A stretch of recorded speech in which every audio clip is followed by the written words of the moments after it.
I'm Mike. And I'm Adam. And this is Stuff and Waffle. Two friends talking about stuff, and often as not, waffling with frequent reference to Bond cars.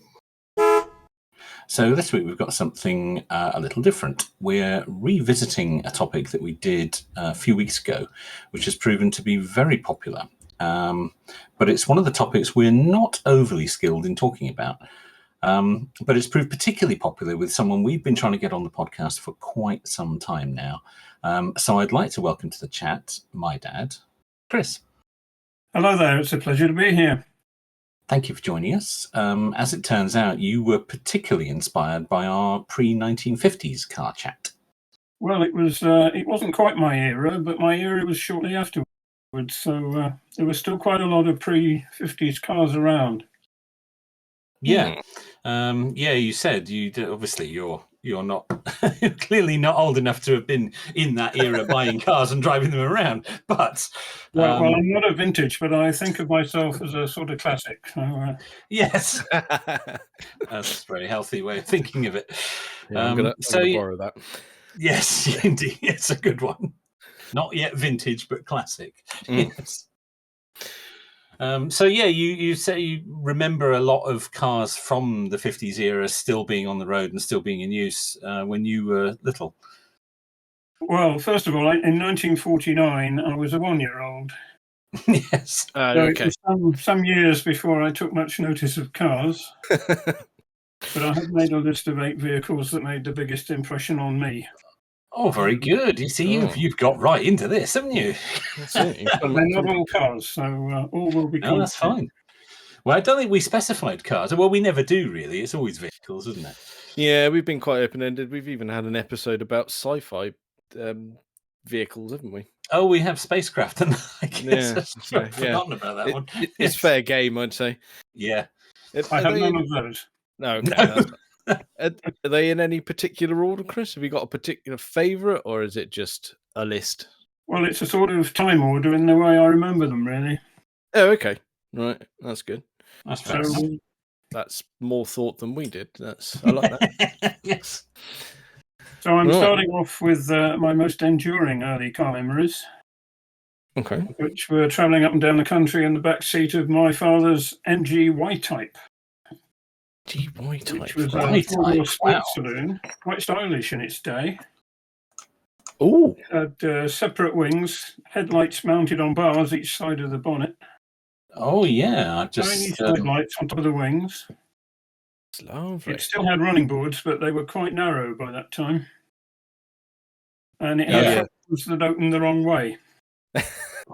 What we call suicide doors, but in those days we just called them doors. Doors.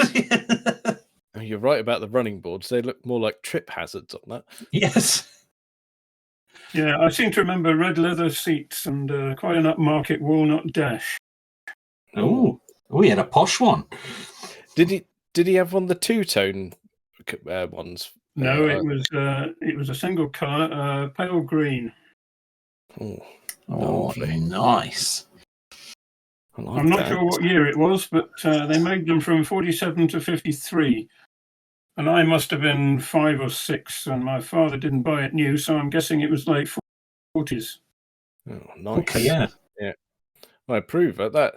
It's just quite elegant. Huh? Yeah, that's lovely.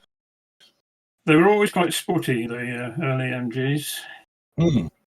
But despite this one's sporting credentials, the engine was just 1.25 litres. Wow. An MG described it as having, and I quote, remarkable road manner and virile acceleration. Virile? But it was the 40s. Well, yes. So, were they assuming it would only be driven by men, do you think? Oh, I think you'd be fairly safe in that assumption, yes. Yes. But what did they mean by virile? Well, it turns out they meant 0 to 60 in a touch over, wait for it, 29 seconds. Oh. And a top speed of 69.6 miles an hour. That 0.6 is the most important bit there. That is. But again, you go right in context of the era. You think, yeah, okay, that's probably where it was at, sort of middle of the road. isn't it? Yeah. Yeah. I can't speak for its road manners because I was a little young for things like that, but it was one of the first British cars to have independent front suspension. Okay. Yeah. Yeah, you'd think... My father's job entailed frequent road trips, and we'd sometimes go with him. So I travelled hundreds of miles, sliding about on the leather back seat. Seat belts, what were they? Yeah, exactly. Yeah. But even at that age, it had a feature that really impressed me. It had a built-in jacking system. They called it the jackal. There were 4 hydraulic rams bolted to the separate chassis. So by attaching a jack handle to a hydraulic unit under the bonnet, you could jack it up without even bending down. Wow. You could raise the front end, the back, or lift the entire car all at once. I don't know if any other car ever had one, but I mentioned it to the owner of one I saw at a car show in the Midlands a few years ago, and he said it still worked. So, wow. Quite an efficient. That's a fantastic idea. Yeah. When he says it still works, I wonder how willing he'd be to get under it. He did tell me he bought the car restored and he hadn't done much work on it. So okay. Yeah. How willing are you to test that? Yes. Yeah. But still, a very good idea. That's a fantastic idea. I'm now disappointed that modern cars don't have that. Well, it feels like we've gone backwards. Those silly little scissor jacks that you get with modern cars, if you get one at all. If you get one at all these days, yeah. They're awful things. Yeah, they are. I'm not sure I really trust my car to one of those. I've had to use mine once, and it was of getting this wheel changed as quick as possible because that doesn't look strong enough. That's just never going to hold it for long. That's brilliant. They were ahead of the game there. Yeah, I think it was a nice car, and it never let him down. So it's a handsome thing, I have to say. I found a picture of one in green here, and it's a good-looking car. When you say it never let him down, did he have sort of mechanically minded, or did he look after it himself? Or no, I don't think he did. I really don't know. I was too young to know stuff like that. Yeah, that's fair enough. But he once took it on a grand tour around the Champagne area of France, calling in at the various yards along the way. And, I want to do that. I can get on board with that. Yeah. Yes, he was very proud of that trip. Yeah, absolutely. That is lovely. That is lovely. Yeah. Yeah, I'm skimming through all different ones at the moment, and it's just I found one in racing trim. Racing trim. Yeah. Wow. Yeah, someone slapped some numbers on it and some tape over the lights, and I'll go in for it. Oh, I found a picture of one with a number on the side, but I don't know if it's the same one. But I found it. It looks like it's doing the rounds at Goodwood. So, I found one here with the with Monte Carlo rally plates on it. Oh, blimey! So someone's been sporting credentials. They weren't. Yeah, they weren't absolutely. No, that's very good. Excellent. Yeah. We took several trips in it to the Alton Park racing circuit. Ooh. We lived in the north. And we were lucky enough to see Sterling Moss racing there several times. Oh. And these little green. You've made Adam proper jealous now. Yeah. No. That's that would. For my age, it was slightly boring because you'd see them all go past, and then you'd have to wait for them all to come round again if they were still in the same order. So it's a bit like when I take my kids somewhere like that. It's like, you want to watch this all day? I went, yes, please. So if you could just be quiet and enjoy. Yeah. This is fun.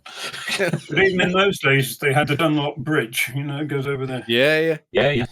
So it's good to watch them from there. Oh, wonderful! No, that's very cool. Yeah. So where are we heading to next on your list? What have we got? Well, my first car back in the 60s was a real oldie. Oh. It was a 1953 Ford Prefect. Ooh. The old crocodile bonnet and what they called a sit-up and bag passenger compartment. And really wide running boards. It was outdated, but it was already in the family, and it got me on the road cheaply and in a hurry. And it had a very low mileage because it spent most of its life on the Isle of Wight. Oh, perfect. And I owned it for less than a year, and I think I called it interesting. It came in 1938, the Prefect, as a slightly upmarket family car. Yeah. Mm-hmm. Not as basic as the Anglia and Popular that joined it. And it was one of the first Fords built specifically for the British market. Okay, interesting. Of course, they stopped making them during the war, but they appeared again in 1945. And mine was a slightly later facelifted version. By that time, they put the headlights into the wings instead of on stalks on top. Right. Okay. Oh yeah, just found one. Yeah. It had a 1.1 litre side valve engine, just 3 forward gears and reverse, and a really long gear stick. It had 6-volt electrics, so the headlights were more like candles. Oh, yeah. Slow worms in jam jars. Yeah. And I'm telling you about the wipers because they were always a bit of an adventure. They worked off the vacuum from the engine manifold. They weren't electric. So the faster you went, the slower they wiped. And if you went up to sort of, they stopped altogether. So the opposite of what you want, really, isn't it? Yeah. So if you didn't put your foot down to overtake because you didn't have that much go in it. But if you did, the wipers would stop. Overtaking was something that happened to other people, I should imagine. But wow, that's quite the thing. It is quite a thing, isn't it? It looks very much from its era, doesn't it? It's there's no doubt as to when it's from. It was a time when cars were changing and becoming a lot more modern looking. Yeah. That was a survivor from the old style. Yes, absolutely. Yeah. But like you on a say, hot day, you could turn a screw on the Bakelite dashboard and wind out the windscreen, which was hinged at the top. Ah, fantastic! It did tend to let the bugs in a bit.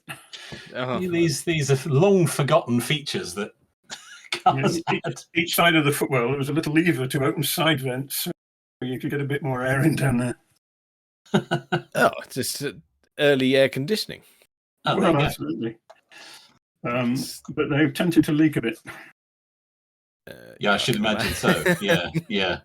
There were no hydraulics. Everything was mechanical. The brakes were operated by rods, which were an advance on the old cable brakes, which gradually lost efficiency as the cable stretched. Yeah. Yes, of course. I remember the brake lights stopped working once, so I crawled underneath and found a small metal box with a little chain attached to the brake rod. So when the rod moved, it pulled the chain, which switched the brake lights on. Beautiful. A link had snapped in the chain, so I used a piece of copper wire to make a new one. Very good. Part of my many adventures in amateur car mechanics. To be fair, that as a way of engaging the brake light, that is so much better than the modern brake light switches that they use. Probably is. It is, because like the one I changed recently, the one on the Mini, and it's just plastic crap. Yes. Yeah. It's and silly sensors, and you just think, well, there you go. There's a chain, and when it gets pulled on, the light goes on. Yeah. You can't fault that. No, you can. You can fix it with a bit of wire. Yeah, that's it. When Ford launched the Focus, I think it was, or maybe the Escort, the front-wheel drive Escort, they had a slogan: "Simple is efficient," and really that was simple and efficient. Yeah. The chain rusted, of course, but easily fixed though. Yeah. But remarkably, that car is still around in preservation. Your actual one? Yeah, the very one. A few years ago, my brother found a picture of it online, and it was owned by an enthusiast who'd actually taken it back to the Isle of Wight where he lived. Yeah, and I checked out yesterday, and it's still on the road, 70 years old. Wow! How many of us can say our first car is still on the road? You see, I don't know about mine. I'm going in. No, I know mine isn't. Definitely not. Mine hasn't been around for a long time. Hang on. Sorry, this isn't great podcast material. I've got 20 Lasted till 2010. Oh, the last fail was considerable. Oh. Yes. Yes. Corrosion. Sorry, I derailed that. So, we've had the Ford Prefect. Where are we off to now, Chris? Well, my third choice, I was tempted to pick, was it Mike's number one, the Willys Jeep? Mm-hmm. Yes, it was. Well, I was tempted to pick that, mainly because I was an army kid and they were around in some of my earliest memories when I lived with my mum and dad on an army base in Malaya for a few years. Mm-hmm. And it always looked like something you'd go for a good adventure in. Oh, yes. Like most little boys, I had a pedal car, but mine wasn't a car, it was a miniature Willys Jeep.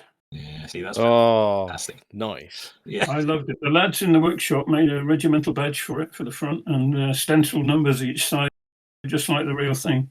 Oh, fantastic. Oh, how cool is that? And when we came back to the UK, it came with us on the trip ship, and it's the closest I ever got to riding in a Willys Jeep, unfortunately. Oh, fantastic. Nice. But I didn't choose that because after the War Office were concerned that they were relying too heavily on American vehicles. So they drew up specs for a British alternative to the Jeep. Now, the military were always keen on backward speak, so they called it the Truck Quarter-Ton Austin. But it became known as the Austin Champ, and the Champ is my third choice. Okay. I'm going in. Oh, yeah, I did know that one. Slight cheat because it didn't go into service till 51, but it was developed in the late 40s, so I'm thinking I recognised that, but I didn't know what it was. Yeah. It's more modern and chunkier than the Jeep. Yes, it's more rounded, isn't it? And got a sort of more polished front end, if you like. Yeah. Yeah, it was great on cross country. Mm. The suspension was actually designed by none other than Alec Kissigonis. Oh. Before he created the Mini and became a son. Yeah. It does look substantial. Like it would. It really does. Yeah. Handle the rough stuff. Yeah.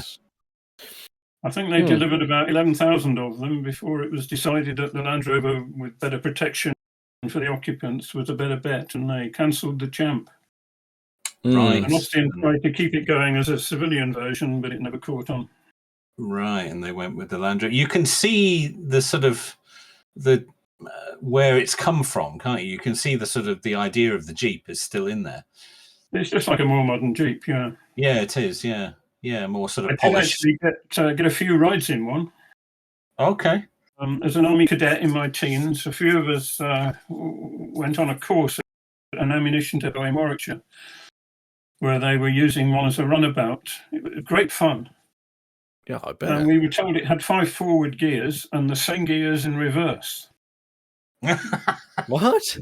The joke was that you could retreat as fast as you could advance. Very important for a military vehicle. I can't imagine reversing in top gear. Oh, no. No, but they never did. But curiosity would get the better of me. Oh, yeah, dear. You'd have to give it a try, wouldn't you? I've just looked up some stats on it. It's got a significantly larger engine than I was expecting. It's got a 2.8 Rolls-Royce engine. Wow. A 2.8 in something that small and light. I mean, it's got 80 horsepower, according to the stats on Wikipedia. So that's more than the Jeep had. Yes. Well, bear in mind, it was designed as a military vehicle, so... yeah, of course. It had to be powerful and good. And I guess the expense wasn't quite such an issue as it would have been if it was a vehicle for sale to the public. Yeah, and top speed was probably not a particular priority. No. It was an off-roader, really. Yeah. That looks like a really tough thing. It does. I like that. That's an excellent choice. Yeah, that very much complements the Jeep. Yes, I like that. Well, my number 4 is another military vehicle, but it's largely forgotten. Okay. It's called the Austin Tilly, which was short for utility. Yeah. Of course. It was a general purpose runabout based on the 1940s Austin 10, which was on the civilian market as a saloon, a van, or a pickup. And the army took the pickup, sprayed it olive drab, and added a canvas tilt on the back, and there we are. There's a famous picture of the late Queen Elizabeth changing a wheel on one during the war. I was just going to say that. Yeah, of course. That's... because we're all really familiar with that photo, but I never knew what she was working on. So there you go. That's answered that question. Look at that. Yeah. I've just found a picture of Michael Caine with one, because there's one featured in what was the movie he did about the assassinating Churchill? What was it called? I can't remember the name of the movie. Let me look it up. I know the movie quite well, but I can't think of the name of it now. But there's one in that. I think he even drives it at one point. And I never knew what it was. Eagle Has Landed, of course. Yeah. Yes, there's one in that. Is there? Yeah, there is. I'll take your word for that. Whereabouts? Yes. Featured heavily, or no, not particularly. It's just in a few scenes. I think he does drive it at one point, but it's just in a few scenes. But I never knew what it was. Like you say, it's like a van, but with the back cut off and replaced with a canvas top. It's quite a nice thing, actually, isn't it? It is, isn't it? Yeah. But again, I bet that will put up with some abuse. Looking at it, it seems sturdy. Yeah. Chris, was that one from, like you said, being sort of brought up in and around military? Is that something that was around at the time? Oh yeah, very much. I think every military base had one just for running around in. Okay. But for me, it was my ride to school. Fantastic. Go with a couple of mates, and because we lived on an army vehicle depot in Cheshire at the time. Mm-hmm.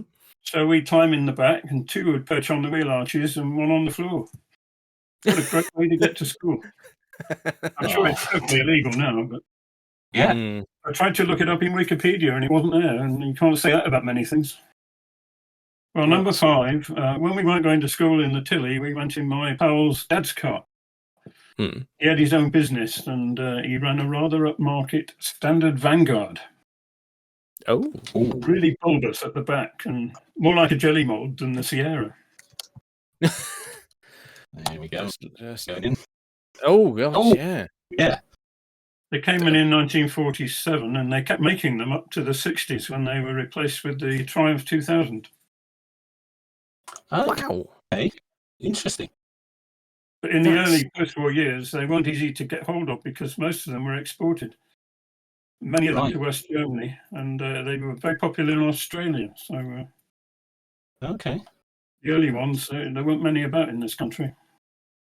Very distinctive, and it seemed huge inside, and it was definitely a cut above most family cars. Yeah. And it had a 2-litre engine, which must have given it quite a turn of speed. Oh, yeah. But the engine was developed from, of all things, the engine from a Ferguson tractor. Yeah. Well, at least it's going to be reliable, I suppose. It'll just chug on forever. Yeah. I don't think I've seen another Vanguard since then, really. Because I'm looking at it, and obviously you know that standard is a British mark, but you look at it and go, that doesn't look like a British car. I don't think, anyway. Did it, like you say, it was kind of an upmarket thing, but did it look out of place on the road at the time? It looked very unusual because of this great bulbous back on it. But, is it? Yeah. I mean, I'm looking at photos. Is it deceptive? Was it large, or was it just? Yeah, it was quite large. Yeah. That is quite interesting. I've never seen one ever. I don't think. No, I don't think I have. No, even in a museum. Hmm. Well, I'd never seen one at a show or anything. No. To say that was replaced with the Triumph 2000, I mean, that's quite a shift. That is. Yeah, I'm going to have to be more attentive at shows because that would be quite lovely to see. That'd be one to tick off the list, yeah. I'm assuming quite plush inside as well. Yeah, it was definitely more of a luxury car. Mm. It was quite a culture shock to go from that and then back to the Austin Tilly next day to go to yes. putting in a load space. Yeah, it's a bit al fresco in the back of that, isn't it? No, that's really nice. That is. Yeah, what a thing. Yeah, that's and I it was quite like it was nice to find a new car that I didn't know about. So yeah, because that doesn't often happen. No, make sure you keep an eye out for that. Right, what are we on to next, Chris? Well, number 6 isn't a car at all; it's a coach. A coach, right? Okay, I wasn't expecting that. No. Right, let's have a look. They made the Bedford OB from 1939 to 51. The bonnet at the front, a curved grille with horizontal slats. Oh, look at that. Sweeping coach lines and a sliding door at the near side front. That's yeah. It's quite a narrow bonnet as well, isn't it? Tiny, isn't it, compared to the size of the vehicle? Well, not so many families had cars in those days, so if you go on a holiday, you go on a day trip, or chances are you'd be on a Bedford OB. Wow. There's still plenty around, and they've got their own enthusiast club when they do rallies. There's a lot of bus clubs, aren't there? It's a popular thing. Yeah, because I'm looking here, like you said, there's plenty still about. There's some of the just first photos that come up. They seem to be sort of wedding transports as well. Oh, yes, I've seen some of those that with particular bandwagon. Ribbons on the front. You just get everybody in one vehicle. Yes. Yeah, that beats the usual minibus. I like that. But yeah, that's a classy way of doing it. Yeah, you just don't get that now. No one would get misty-eyed over the absolute dross of public transport that we get now. No, I don't think so. Well, some people do, I suppose, but no, not so much. Do we think? Oh, there'll be some weirdos that collect them. Oh dear! I suppose someone might get excited because they made a new Route Master, but that's probably about it. I can't see people getting misty-eyed over the new electric buses in London. No, I'll grant you that. No, but this, no, I can see where the nostalgia would come in on that because, like you were saying, Chris, traveling somewhere was probably more regular than it would be now going on a coach. Something like this, it was like now everyone would just go, I'm not going on a coach, I'm just going to drive. Yes. Well, it was an occasion. Yeah. A lot of the factories used to shut down for a fortnight. All the factories shut down on the same fortnight. And, everybody went on these coaches to the seaside. I lived miles from the sea at that time. Everyone in the country all on holiday at the same time. So it made a lot of memories. Yeah, of course. People were quite fond of it. That can't be snubbed, can it? For a very functional vehicle, it's quite stylish, isn't it? I mean, like you say, you don't get that anymore. No, you're not going to get a stylish bus now because they're just going to go on the cost factor and go, no, let's just make it a box and be done with it. Yeah. Whereas that is like the way it curves down at the back. It's yeah, it is. It's you could almost say it's an aero coach. That's yes, you could. Well, it's got less drag than the slab-sided double deckers we've got now. I suspect it wouldn't go fast enough for aero to be too much of a concern, but yes. Are you saying they're not exploring the limits of grip? Well, those skinny little tyres, they might be. I'd like to see it done. Yes. What a thing. That's nice. See, that's why it's fun doing this, because you and I would never never go, right, let's think of a coach. We'd never pick that. No. We'd never pick that. This is, as you say, it's good to get a fresh input to this stuff. I like that. No, that's a wonderful choice. Possibly my favourite so far. Oh, very good. We used to go on school trips in one every year from Manchester.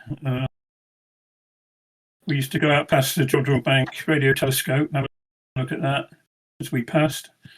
And then on to Liverpool and get off the bus, go over on the Mersey ferry to the other side, and where the bus would have come around through the tunnel and met us, and then we go off to Chester Zoo. And then come back and through the Mersey tunnel. Oh, nice. And then back to school in the dark. It was a really good trip, and it was always one of those. It's impressive. You mentioning Jodrell Bank as well. Remember James May saying, at any time there was a school trip, guess where we're going? Always Jodrell Bank. Always. That's, you see, like kids nowadays, do you know what? Whenever they go on a school trip and it involves a coach, their first question is, how long is the journey? And any answer you give is too long. So what are we doing next? Are we going back to cars, or have we got a different sort of vehicle next? No, we're staying on the commercials. And, so before I reveal my top pick, there's another one that was once seen just about everywhere. And that's the Bedford M Series 3-ton lorry. Oh, didn't call them trucks in those days. No, see this. They were made from 39 to 52, and just about any tradespeople had one, builders to coal merchants. But the one from the 30s and 40s was, it had a bonnet very much like the coach. Oh, yeah, I've got you. I mean, and they're still sort of around, because that's a truck that I'm familiar with. I've seen shows or something like that. It's just they're not. It's something that's still on the road here and there. You forget how big Bedford was back in the day. I mean, they were just. It was a name that was everywhere. Yeah, it's gone now, really, isn't it? It just became part of Vauxhall and GM, and that was kind of it, wasn't it? Got swallowed up by Vauxhall, didn't it? And they used it for a while to badge commercial vehicles, and then it just sort of disappeared. Yeah. But looking at the earlier ones with the bonnet, that's lovely. Oh, found one here with the old sign written door and the old company name on it, and that's lovely. Oh, they really are. Yeah, I've been skimming through that. Yeah, lovely things. They've got one up at the Richard Cider farm at near Highbridge in Somerset that had been owned by that family since they first bought it back in the 40s, and they were market gardeners at the time, and they used it for their market gardening business, and they recently had it completely restored. It's magnificent. It's outside the restaurant now. And I saw another one at the National Mining Museum near Wakefield in Yorkshire, which is done up as a coal merchant's lorry with bags of coal on the back. And that took me right back, because everybody had coal delivered in those days, and they usually came on one of those. That's very cool. But I've chosen it for a specific reason, because as a 7-year-old, I got to ride in one. My dad needed that's some a big deal. And he knew a builder who offered to go and get a couple of tons with him, and I got to go along with them. And I still remember riding high up in the cab, looking out over that long bonnet. And I felt like king of the road that day. Yeah, I bet. I was desperately hoping one of my school friends would see me, but none of them did, of course. It's strange, isn't it, how that sort of thing... It was thrilling to me as a fairground ride. It was. I've always remembered that trip in that lorry. Yeah. It's strange how things like that can set you off as a kid, isn't it? Like you say, you remember that clear as day. I remember, I know it's very sad, but it's along the same sort of lines. I was 5, and my dad rented a Transit, a big one, a long wheelbase, but I got to travel the width of the country in it because we went from where we are in Barnstable all the way up, just almost into London, and I was so delighted with life. I think, yeah, but you look back now and go, no, you were just sat in a van for a really long time. Yes. No, that was enough. Yeah, I was happy as a pig in the proverbial. Yeah. No, but that's wonderful, and the reasoning is makes it all perfectly sound. The more better for it, doesn't it? Yeah, I like that. Yeah. So, well, my last one, number one. My last one, it's come straight from Adam's list, and it's the humble Austin 7. It's top of my pops, not because so many people had them, but because it was such an important car in the development of the motor industry. Yeah. Austin made 290,000 of them from 1923 to 39. And when you see one on modern roads, usually coming back from a show or something, they look so tiny. Yeah. They didn't call it the baby Austin for nothing. No, it is. Yeah, it is minuscule, isn't it? But it was more than everyone's family runabout. It helped launch some of today's biggest names in motor manufacturing, because Austin licensed out the design. So the first car made by BMW in Germany was basically an Austin 7. Yeah, like that. Yeah. I discovered that when I came across the BMW Dixie, as they called it, at the British Motor Museum at Gaydon. I've got one in there. I was just about to mention that one. Yes, they've got one in there, and you, at first glance, you think, "Oh, there's an Austin 7," and then you start reading the sign, and you go, "Oh, interesting." It's not. Yes. I think they took it up market a bit, if I remember rightly. Yeah, it was a bit more plush, wasn't it? But yeah, no, that's an excellent choice. Well, you know my reasons for picking it, so I'm certainly not going to argue with you on that. Yeah. It was very tight for first place for me. Yeah. But it ended up being second. But no, I approved. Have you ever been in one, Chris? No, I haven't. That's my disappointment as well. I'd really like to have a go, even just have a ride as a passenger. I do know someone who's restoring one, but it's a long way from being on the road. It's still just a collection of parts at the moment, but one day. I remember my granddad describing the driving experience, and he said stopping was an event. Sort of, you had to plan ahead, and he said if you really needed to stop, you asked the passenger to hold the wheel steady while you put both feet on the brake pedal with both hands pulling up the handbrake at the same time. That was the quickest way of getting it done. Yeah. It's a two-man job there, I'm afraid. Yeah, hold this a minute, will you? And he also I said... once met a woman who'd had one, and she said they broke down in it one day, and somebody stopped to see if they needed any help. And she said to this chap, "Have you got a penny?" And he said, "Well, there's no toilets around here, you know." He said, no, there's a fuse that keeps going under the bonnet, and if you put a penny in the fuse holder, it goes again. Safety first. Perfect. We did the AA. Oh, fantastic. But it was Nissan as well got in on the act, probably Datsun in those days. Oh, they yes, I've used heard the Austin 7 as the basis for their first cars in the 20s. That's very cool, isn't it? And in the 30s, there was a company called American Austin who made them under license over there. Sold lots of them. And of course, Jaguar, back in the 20s, they were still a Swallow sidecar company, making motorcycle sidecars in a workshop in Blackpool. And one of the two partners was William Lyons, who, of course, later became head of Jaguar. Yeah. And he could see that the future lay not in sidecars.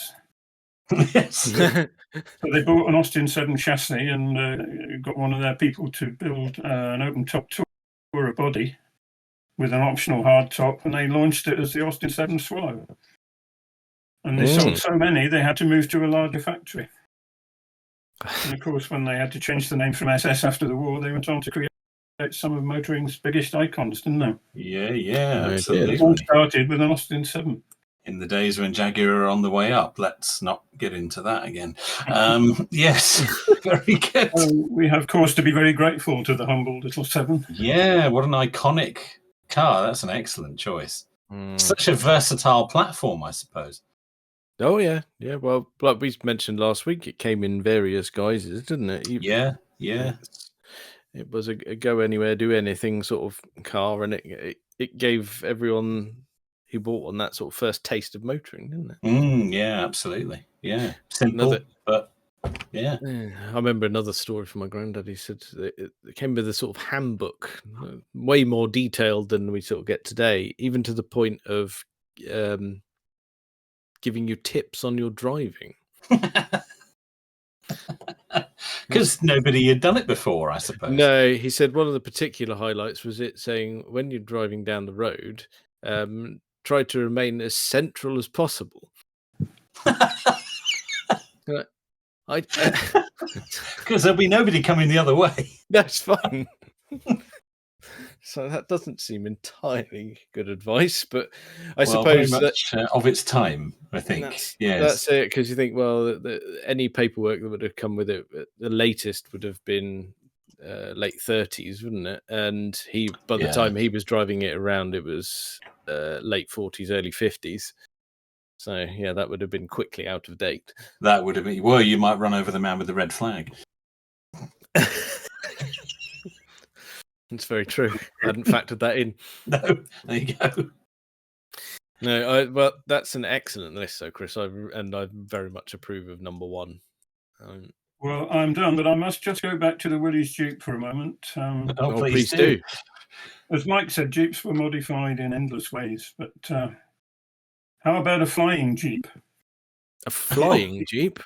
It was actually made. It had an aircraft-like tail section and a pair of rotor blades like a helicopter. Oh God, I'm googling.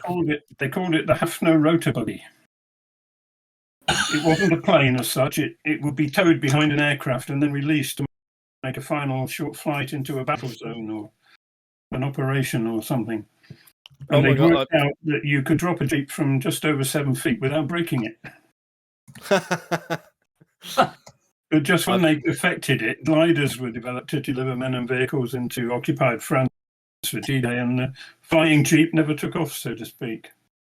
But I think the only one is a replica at the Army Air Corps Museum at Middle Wallop in Hampshire. And I was lucky enough to see that one. And you have to admit, Bond would have loved it. Oh, he would have.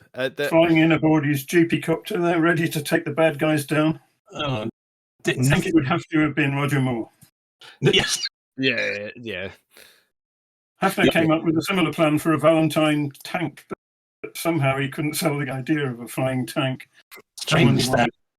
Yes. Not sure even Bond could pull that one off. Nothing more than the phrase flying tank says a massive accident will happen soon. Yeah. It was a big tank too, the Valentine. Yeah. I'm looking at photos of this rotor buggy. It's terrifying. Oh, that looks lethal.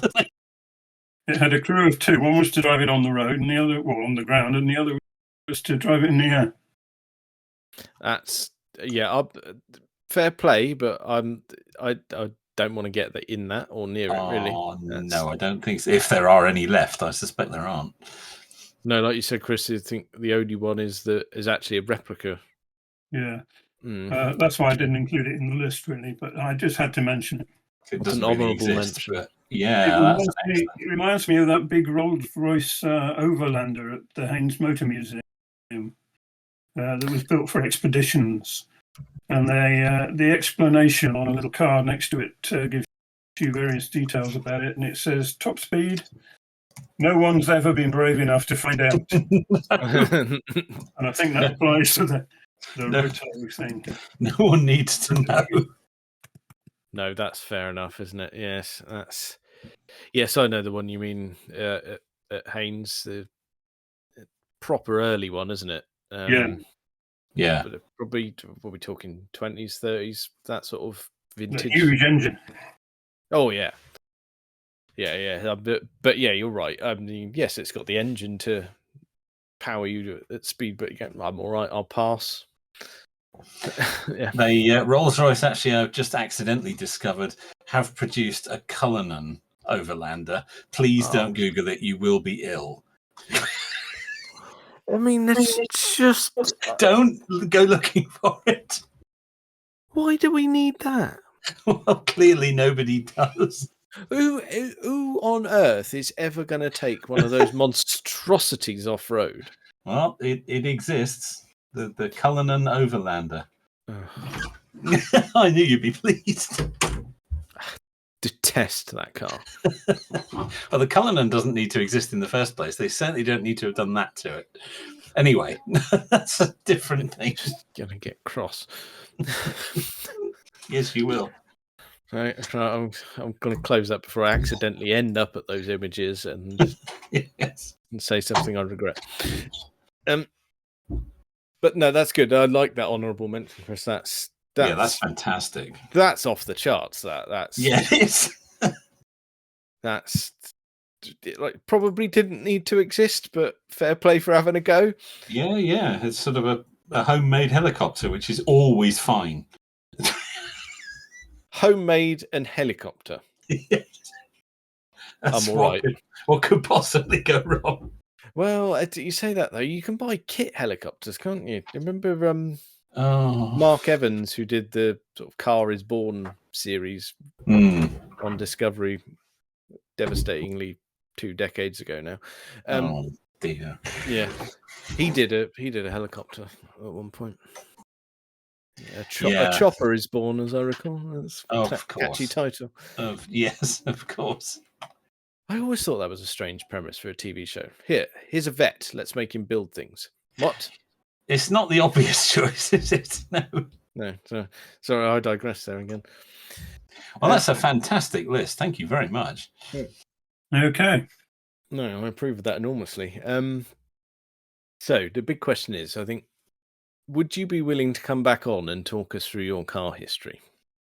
Yes, I could do that. Fantastic.